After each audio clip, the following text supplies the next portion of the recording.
Hello everyone, I am Shreya Dubey, a fine art student at BHU। जैसे कि आप सभी का थ्योरी एग्जाम हो चुका है और CUT फाइनल आंसर की भी आ चुकी है। अब आती है आपके प्रैक्टिकल एग्जामिनेशन की बारी, जिसकी प्रिपरेशन आपको काफी अच्छे से करनी होगी, तभी आपका सिलेक्शन हो पाएगा। जैसे कि अभी काफी बच्चे चिल आउट कर रहे होंगे, जो कि आपको नहीं करना है। ऐसा होता है कि आपके थ्योरी एग्जाम में मार्क्स आने के बावजूद भी कई बार आप सिलेक्शन से रह जाते हैं प्रैक्टिकल एग्जामिनेशन की वजह से। So in this video, I will tell you how exactly you all have to prepare for your BHU practical examination. तो सबसे पहला क्वेश्चन ये रहता है कि एक्चुअल में BHU प्रैक्टिकल एग्जामिनेशन में पूछा क्या जाता है। तो आप सभी से वहाँ पे मेमोरी ड्राइंग पूछी जाती है डिफरेंट टॉपिक्स पे। आपको 3 टॉपिक दे दिए जाते हैं, जिनमें से आपको जो भी आपको अच्छे से आता हो एक आप उस पे वहाँ पे बनाते हैं। तो अभी मैं आपको बताऊंगी कॉम्पोजिशन बनाते वक्त या मेमोरी ड्राइंग बनाते वक्त आपको क्या बातें ध्यान रखनी चाहिए, या आप प्रैक्टिकल एग्जामिनेशन में अच्छा परफॉर्म कैसे कर सकते हैं। तो एक अच्छा कंपोजिशन बनाने के लिए आपकी स्केचिंग अच्छी होनी चाहिए। स्केचिंग इंप्रूव करने के लिए आप या तो डेली लाइव स्केचिंग कीजिए, या तो आप ऐसा कर सकते हैं कि पिंटरेस्ट से कुछ पिक्चर्स इमेजेस निकाल के उसकी स्केचिंग की प्रैक्टिस डेली करें। स्केचिंग प्रैक्टिस के साथ साथ आप कंपोजिशन को भी अपने इंप्रूव कीजिए, मतलब अलग अलग टॉपिक्स पे कंपोजिशन बनाइए।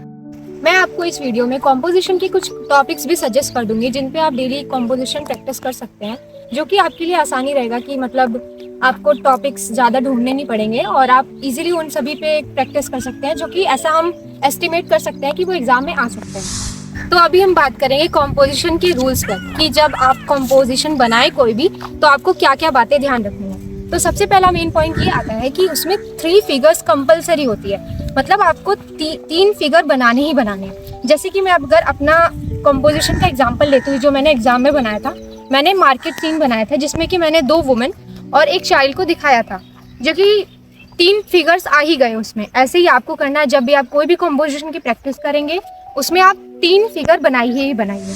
दूसरी बात आपको ये ध्यान रखनी है कि आपके जो फिगर्स हो वो ज़्यादा छोटे ना हो, मतलब कि ये है कि आपके फिगर्स बोल्ड होने चाहिए। आप मेरे कंपोजिशन का मैं आपको यहाँ पे फोटो दे दूंगी, आप मेरा कंपोजिशन देखेंगे कि उसमें मेरे जो फिगर्स है कंपोजिशन में वो बोल्ड है। तो वैसे ही आपको प्रैक्टिस करनी है कि स्टार्टिंग में ऐसा होता है कि आपके जो फिगर्स बनेंगे वो काफ़ी छोटे बनेंगे, क्योंकि आपकी प्रैक्टिस नहीं है। बट जैसे ही आप बहुत सारी कंपोजिशन की प्रैक्टिस कर लेंगे तो धीरे धीरे आपके शायद फिगर्स खुद ही बोल्ड हो जाए, या तो आप ट्राई करें कि उन्हें बोल्ड ही बनाने की कोशिश करें। दरअसल बोल्ड फिगर जो होते हैं वो अट्रैक्टिव लगते हैं, अगर आप उन्हें दूर से देखेंगे तो आपको इजीली आप पता कर सकते हैं कि वो क्या है, और मतलब वो अच्छा लगता है एग्जामिनर को। अगर हम बोल्ड फिगर के साथ बात करें तो आपको एनाटॉमी का भी ध्यान रखना है। आप स्केचिंग करेंगे उसको परफेक्ट एनाटॉमी के साथ बनाएंगे, अदरवाइज आपके मार्क्स डिडक्ट होने के काफ़ी चांसेस होते हैं, तो इसका ध्यान रखिएगा। जब भी आप कंपोजिशन की प्रैक्टिस करेंगे तो आप ये ध्यान रखिएगा कि आप काटे शीट पे ही बनाने की कोशिश करें, क्योंकि एग्जाम में भी आपको वही पेपर प्रोवाइड किया जाएगा। जब भी आप प्रिपेयर करेंगे, मतलब प्रैक्टिस करेंगे, तो आप अपने जो कंपोजिशन है उसे वर्टिकली ही बनाएं, क्योंकि वर्टिकली बनाएंगे तभी आपके जो फिगर्स है वो बोल्ड बनेंगे।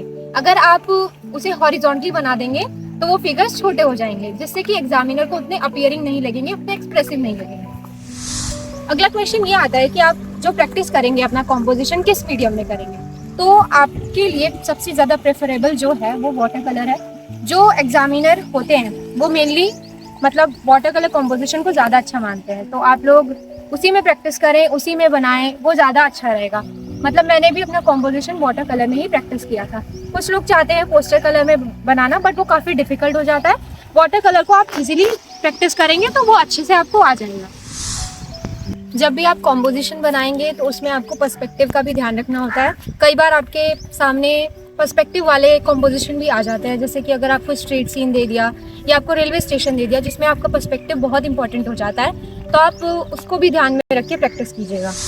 कंपोजिशन में आपको एलिमेंट्स का भी ध्यान रखना होता है, जिससे कि कंपोजिशन खाली खाली ना लगे, और एलिमेंट्स अगर आप डाल देते हैं तो कंपोजिशन और भी ज़्यादा अपीयरिंग लगने लग जाता है।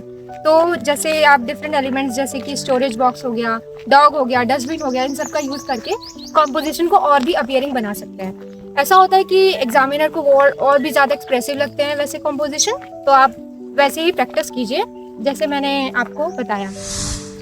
अब हम आ गए हैं वीडियो के एंड में। Thank you so much for watching. अगर आपको कोई भी कंफ्यूजन या क्वेरी हो, आप मुझे कमेंट सेक्शन में या तो मेरे इंस्टाग्राम पे DM कर सकते हैं।